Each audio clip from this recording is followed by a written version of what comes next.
Hey everyone, you're listening to It's Been a Minute from NPR. I'm Brittany Luse. On today's installment of our continuing segment, Chronically Online, where we explore internet trends, we're talking about the ever-growing digital currency of dating app content.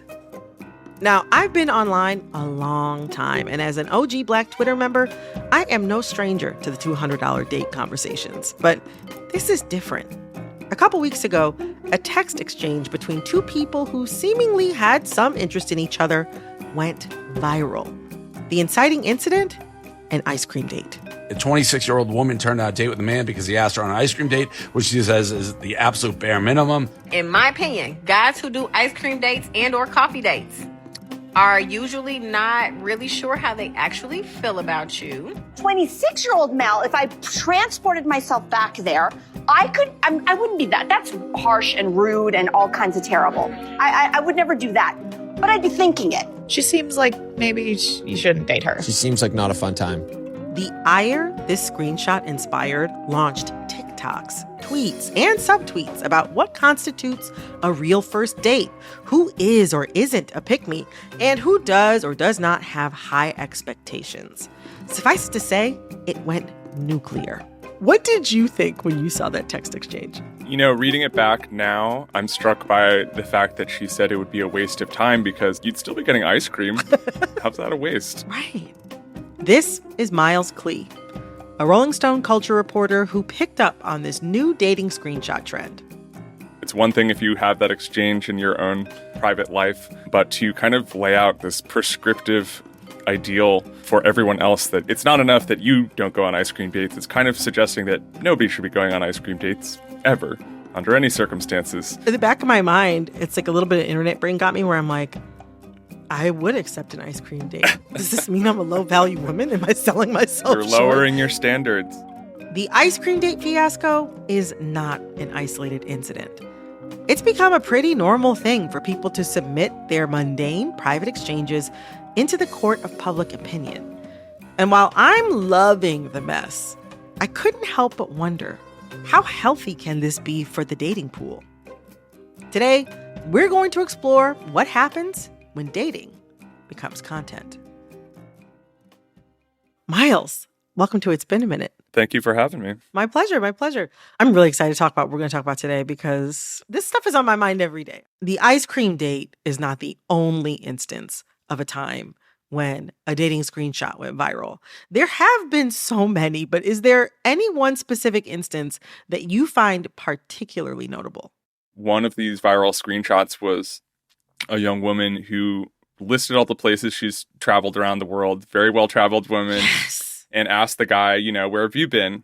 He had fewer places. He said, wow, you're really well-traveled. I'd love to see more places. And she posted that screenshot and said it was the middest answer he could have given, which is so odd because are you looking for someone who has had the same exact experience as you, just kind of like globe-trotting person? I mean, that's part of dating is introducing someone to new stuff. If someone can come to you and say like, wow, I'm really liking everything I see here, you're just going to go off on them and try to get clout from all your internet buddies instead of, you know, going on a date with this person who's very obviously interested in you.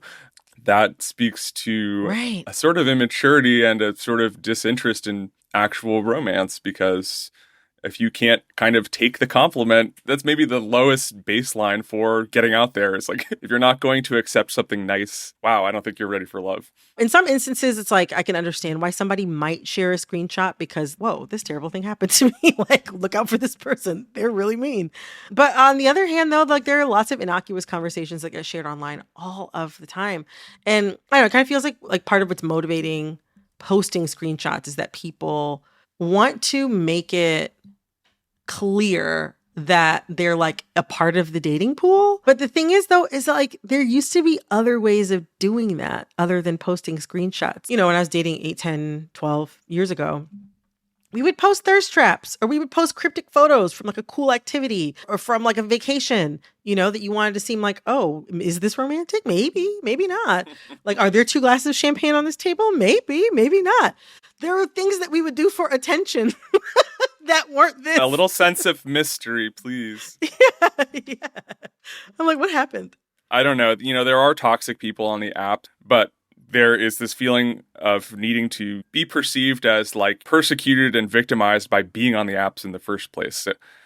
And, the flip side of that, as you kind of alluded to, is that you're also showing off that you've got matches. Something I've been thinking about too is like, I feel like I can barely open up any social media app without hitting some sort of like newfangled like dating guru. Sometimes I feel like this kind of content is a way for people to like launch into their brand identity as like a dating coach or a dating guru by sort of breaking these things down. I think we are also in like a heyday of sort of like gender grifters as well. I mean, there's people who want to tell you how to be a man, want to tell you how to be a woman, everything in between. Yes. And a lot of that will come with really, really bad toxic dating advice, including the kind of really harsh prescriptive things we're talking about. I think that is how people get some of these very strange ideas about like what constitutes a deal breaker for someone they're talking to in these apps. Everything now has to be a red flag or a green flag or a beige flag, which I don't think I even know what that means. I know. I was like, I've been seeing beige flag TikToks. I'm like, I know what a red flag is. Yeah.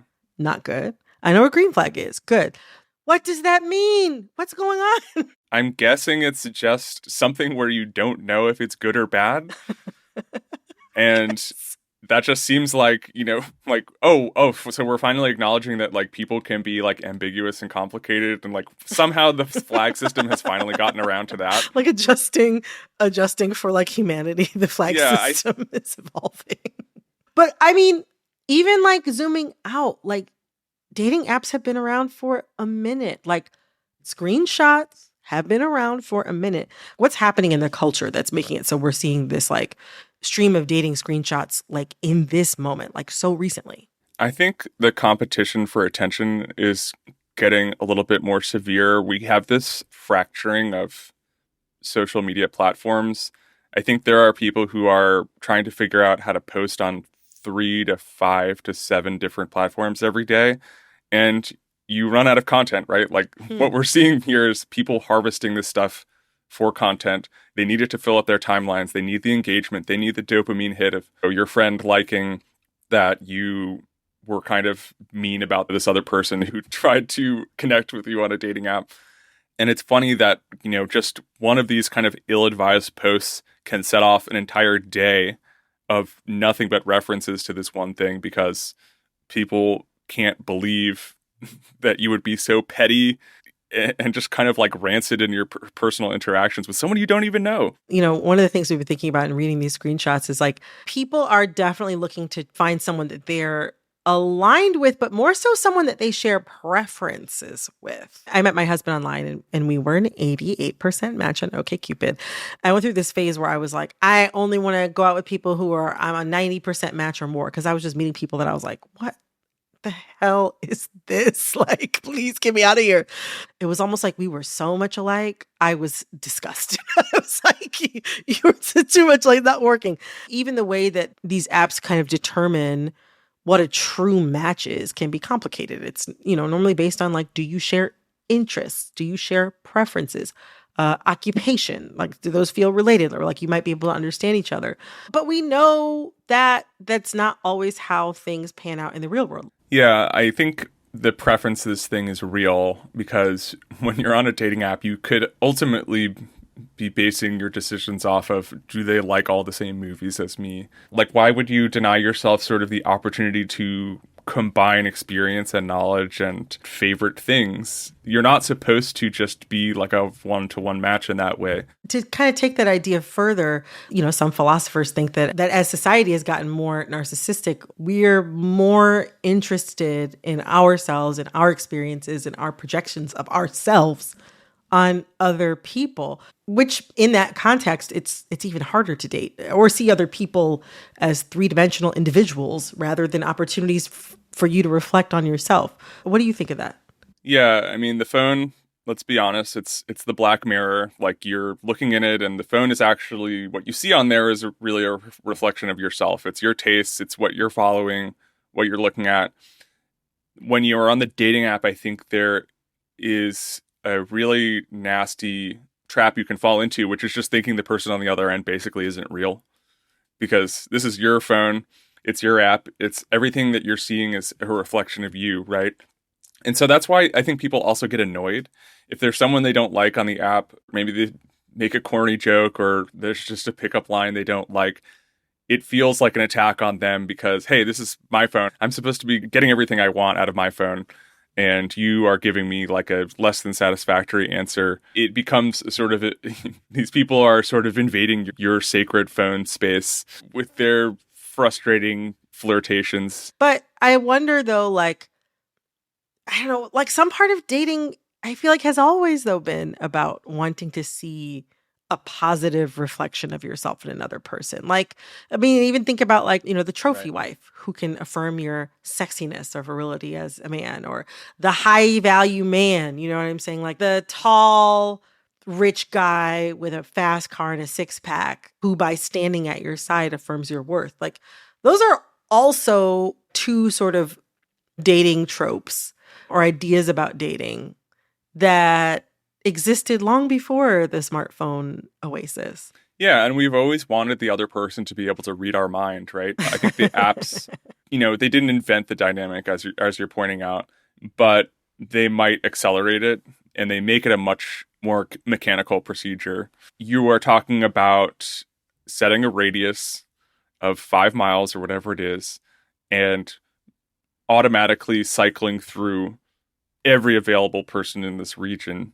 You're doing a much deeper kind of like granular data dive so that you can match up all those characteristics you're talking about. You know, if you are looking for a tall, rich guy with abs, then you can systematically eliminate everyone who's not that.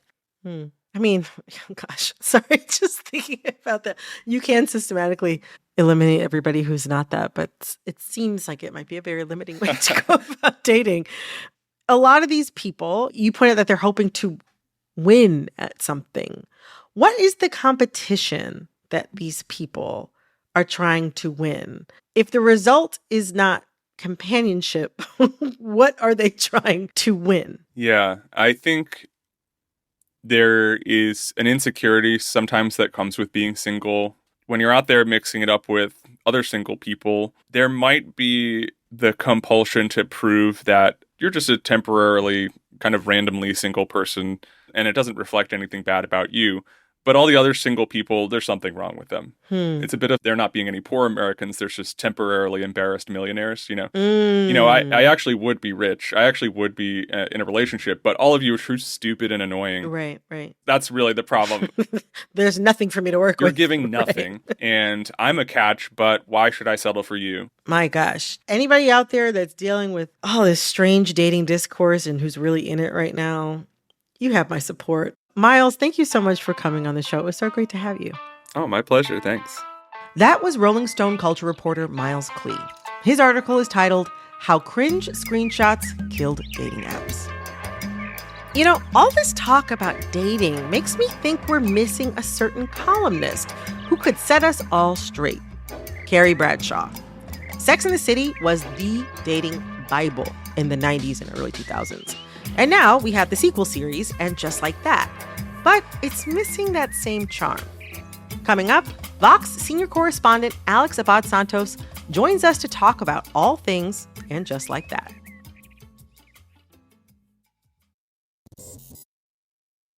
Numbers that explain the economy. We love them at The Indicator from Planet Money, and on Fridays, we discuss indicators in the news, like job numbers, spending, the cost of food, sometimes all three. So my indicator is about why you might need to bring home more bacon to afford your eggs.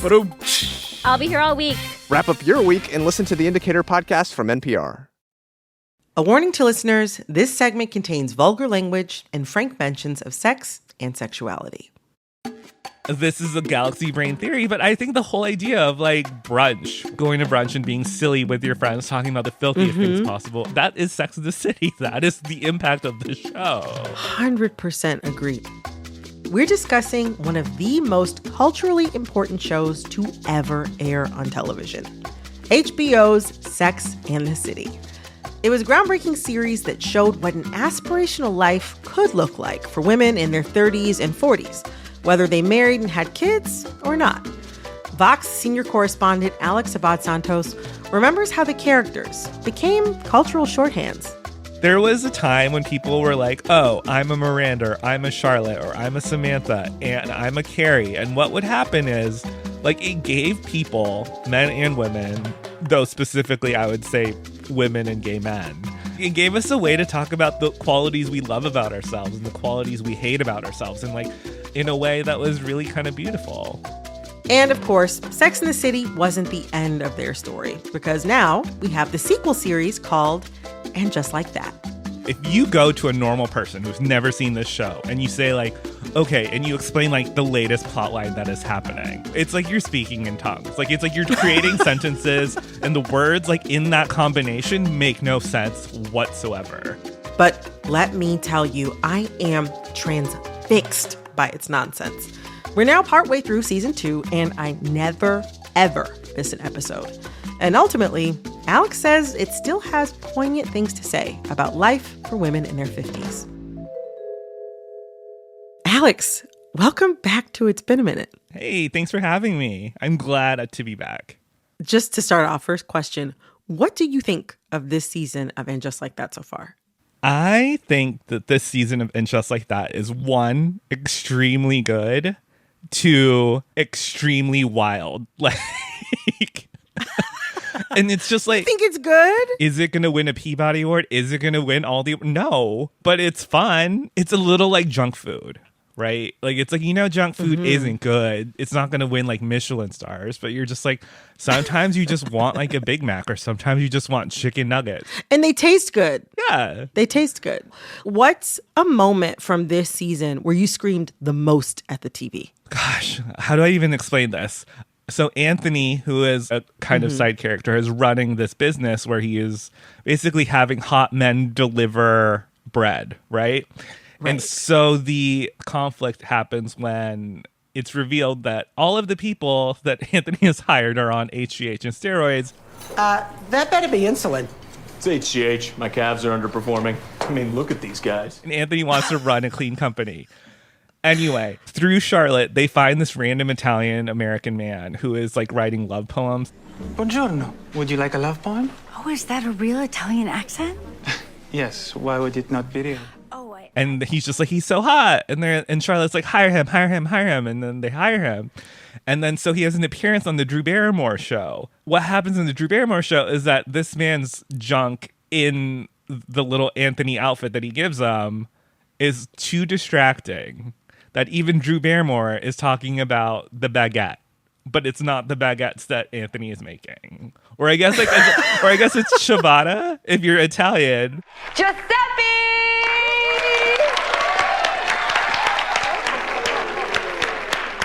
Oh my God, that is a big basket. It has all my bread selections. Big basket. Big basket. Anyway, how do we get from A to B? I don't know. You're like, yes, I would like more of this. I don't know if it's good for me, but I need to see more. I need to see where it goes. As we're kind of like toggling between thinking about how And Just Like That and Sex and the City diverge and also how they kind of like align with each other. How is the thesis of And Just Like That different from Sex and the City? I wrote something for Vox that was like, basically what makes it so different is that Sex and the City was, these women are fabulous, look at their fabulous lives. And like they're trying to achieve this like amazing, glamorous escapism type of life, right? And Just Like That, it's just constant humiliation. And Just Like That knocks them down many pegs. I mean, your husband dying on a Peloton, right?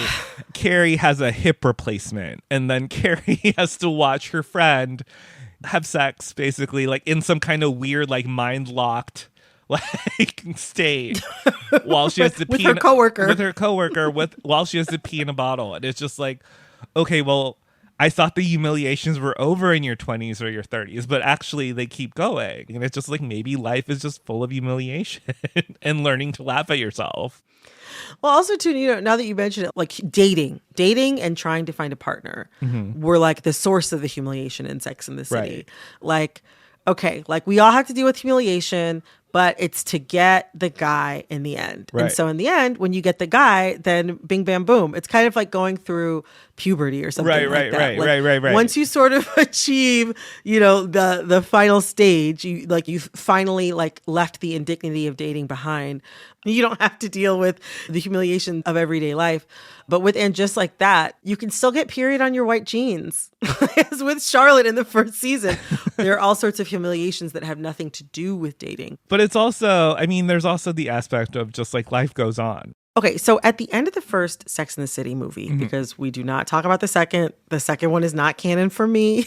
we deleted the second one from our memory. Right. It was pretty horrible, and there were some like weirdly like racist things about Yes. Very weirdly racist things happening throughout. But at the end of the first Sex and the City movie, all the characters kind of get their fairy tale endings. They end up with who they're supposed to end up with, or reunite with who they're supposed to reunite with. Or in the case of Samantha, she chooses herself.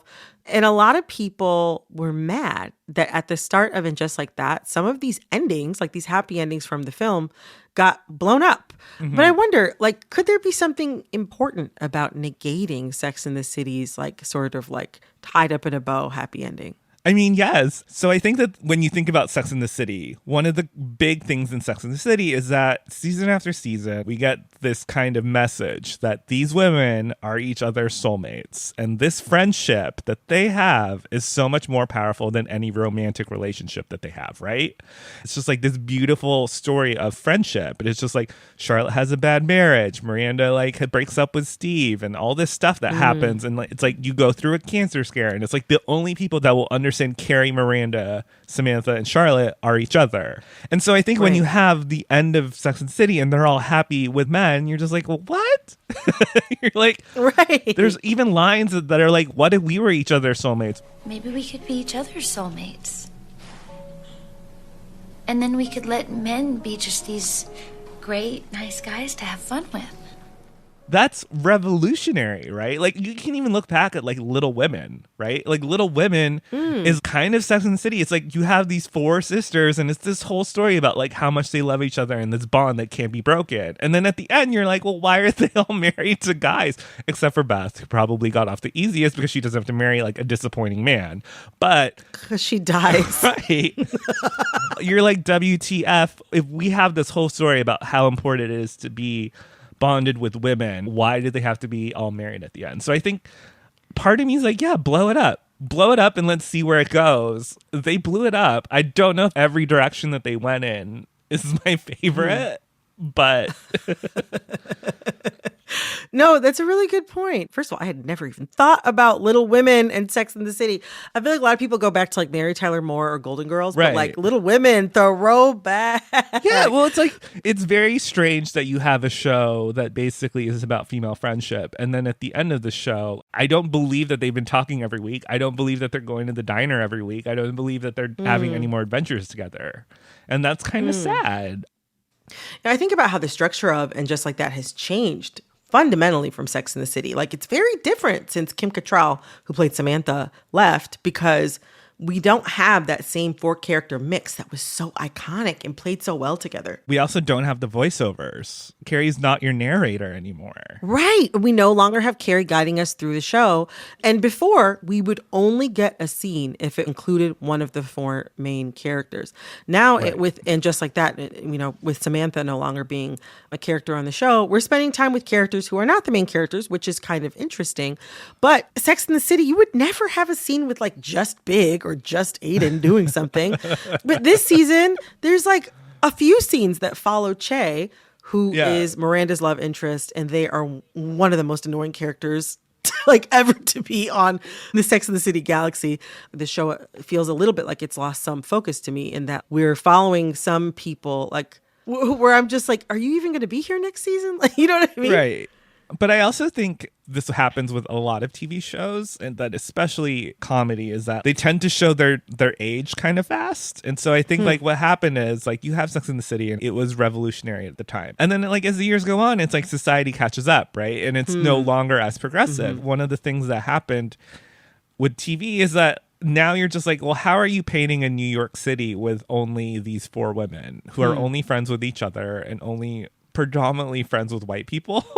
Who are like rich white people, right? You have this overcorrection. These writers want to do good. And I think good is representing a New York that looks like New York City. I think figuring out how to do that in a graceful way is a little bit more difficult. Yeah. And I think to their credit, though, in the new season, I think they're trying to have more organic stories where it isn't Charlotte lecturing to people of color about like their art. I still don't know if it's the best. I agree. I still don't know if it's like nailing, if it's hitting the triple axel, but I think it's more organic and it feels a little better than what happened in the first season. I see so much hand wringing on social media and reviews over whether or not And Just Like That is good. But does it matter if the show is good? Does it matter? Like, does it really matter? To the people who love this show, it does not matter if it's good or bad, right? Is this show entertaining? Yes. Can I talk about this show with my friends and have the most maniacal conversations? Absolutely. Am I doing the same with other TV shows? I mean, I love The Bear. The Bear, but am I talking like in depth about like what is happening on every single episode of The Bear with people other than like The Bear is actually excellent television? No.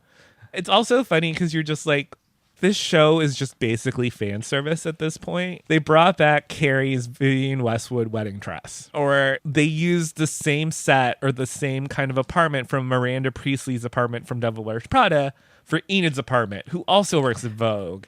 There's definitely a kind of like Avengers Marvel / fandom type thing happening. Like, it's like, okay, it just looks different.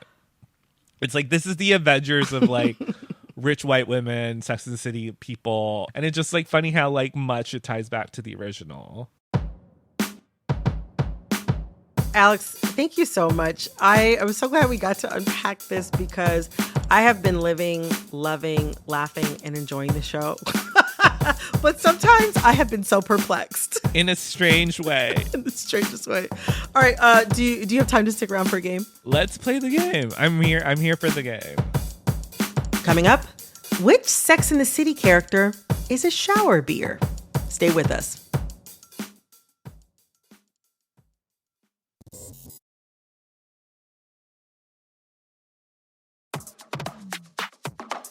Alex. Yep. How are you doing? I'm good. I'm ready for my game. You're ready for your game. Well, let me start by asking you a question. Which Sex and the City character are you and why? Oh, oof. I'm a Miranda. I'm definitely Miranda. I am judgmental. I'm very critical. I am very sarcastic. I'm not a comforter when it comes to my friends. Like, don't like ask me to help you over a breakup. But I will help you fix it. I will help you get your life on track. That is me. I am a Miranda. I am also Miranda. I would say the original show version. And just like that, I feel like she's a little more chaotic. Yeah. But who knows? Maybe in my 50s, I'll get there. And also, like, she's very intense and she married an easygoing person. Mm-hmm. And so did I. So I'm like, oh, yeah. Oh, I have not married an easygoing person yet. But hopefully I find my Steve. Hopefully I find a Steve instead of a Che. But yes, I'm like praying Steve. for you. I'm praying for you. Okay, so we are going to play a game based on this question, but I'm going to give you various summer activities or things, and you have to tell me whether the vibe of that thing is like Carrie, who's romantic, neurotic, and not very self-reflective. And just like that. Samantha, a classic man-eater, girl boss who's very self-assured. Oh, honey, you made a little joke. Good for you. Miranda, who's cynical and a bit judgmental, as you said. You see, this is why I don't date. The men out there are freaks. Well, that's complete. Or Charlotte, a perfectionist, but secret freak. I curse the day you were born. Okay, perfect. Or Che Diaz. Okay, yes, absolutely. Who's immature and annoying. Hey, it's Che Diaz. Okay. So the first thing is a shower beer, a beer you drink in the shower. That's Che Diaz. Really? Yes. Che Diaz. On our team, we were like, that's so Miranda. Why is that Che Diaz? Please tell me.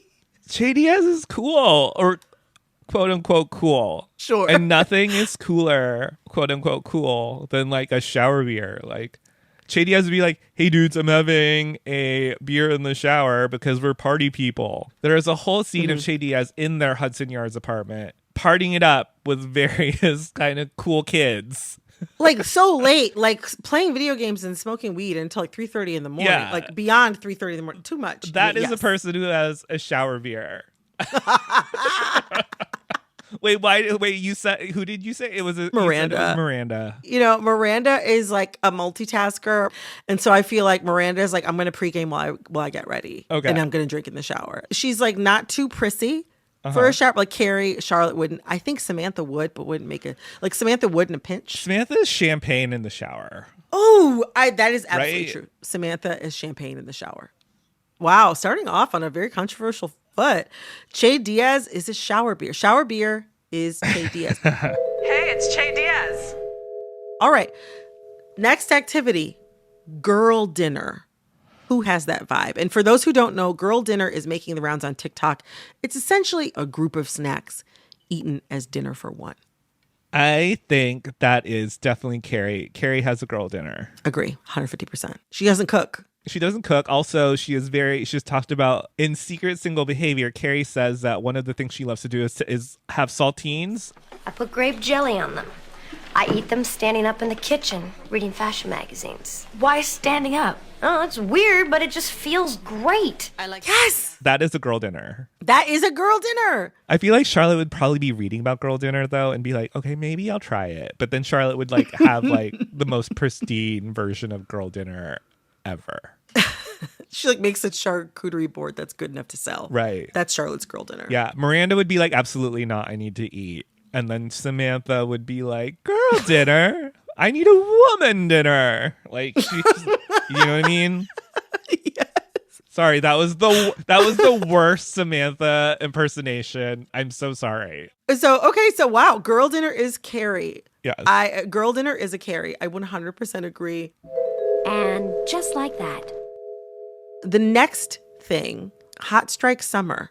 There's a lot of strikes going on right now. Hot strike summer. Who embodies that? This one's tough because like it would affect Carrie the most, right? Because she's like in the industry of like writing. But I also feel like Miranda would probably is probably the most progressive. And yeah, I'm saying Miranda. I don't fully understand why I'm saying Miranda, but I feel like Miranda's idealistic. She loves a good cause. She's a good person. I'm saying Miranda.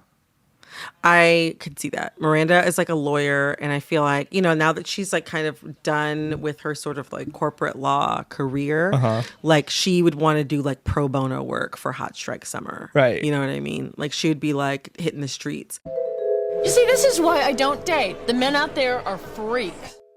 The next thing, pickleball. Who is pickleball? Carrie, Miranda, Charlotte, Samantha, or Che? Well, Charlotte plays tennis.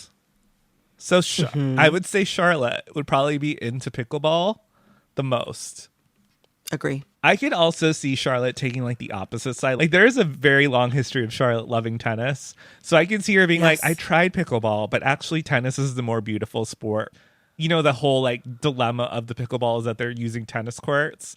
She would probably start like a petition at Rock and Lily's school to keep the tennis courts because she loves tradition. Oh my God, I'm writing fan fiction about Sex and the City. I am doing fan fiction on air about Sex and the City. Look at my weird brain. Pickleball is Charlotte. I would 100% agree. I think that that's absolutely accurate. Begrudgingly, Charlotte is pickleball. Begrudgingly. I curse the day you were born. Wow. Well, there you go. There you have it. There we have it. Wow. Look at there we have it. And just like that. And just like that. Just like that. Oh, well, Alex, thank you so much for playing this game. And thank you so much for coming on the show to talk about And Just Like That. Thanks for letting me talk to someone else about my addiction to And Just Like That. Because like if you talk to a normal person, again, you seem a little unhinged if you start saying what is ever happening on this show. I'm glad I got to speak to someone who is watching the show with me. We're all in this together. Yes. We're all in this together. Thanks again to Vox senior correspondent Alex Abad-Santos.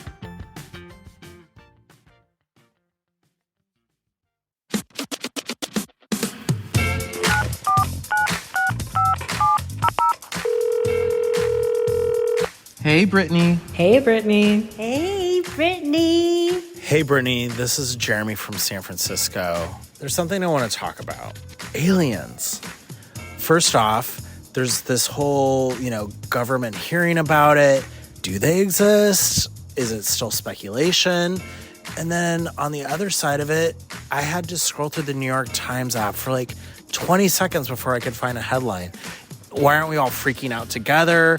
Why aren't we in the desert, holding hands and praying to the sky? I don't know. Why is no one else talking about this? The response has been so muted.